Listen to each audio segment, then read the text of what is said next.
मुझे अब डर नहीं लगता किसी के दूर जाने से, ताल्लुक टूट जाने से, किसी के मान जाने से, किसी के रूठ जाने से।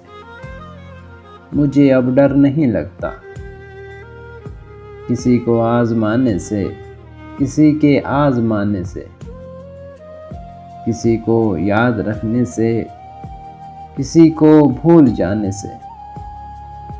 मुझे अब डर नहीं लगता किसी को छोड़ देने से, किसी के छोड़ जाने से,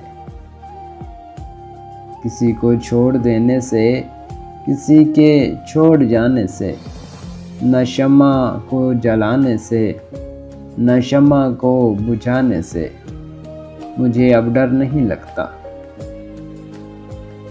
मुझे अब डर नहीं लगता अकेले मुस्कुराने से, कभी आंसू बहाने से, न उस सारे ज़माने से, हकीकत से फसाने से।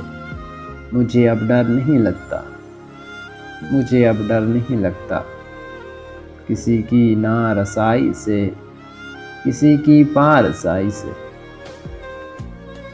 किसी की बेवफाई से, किसी दुख इंतहाई से।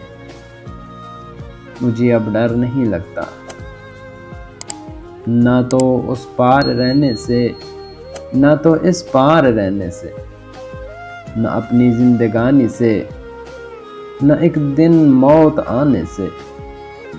मुझे अब डर नहीं लगता। मुझे अब डर नहीं लगता।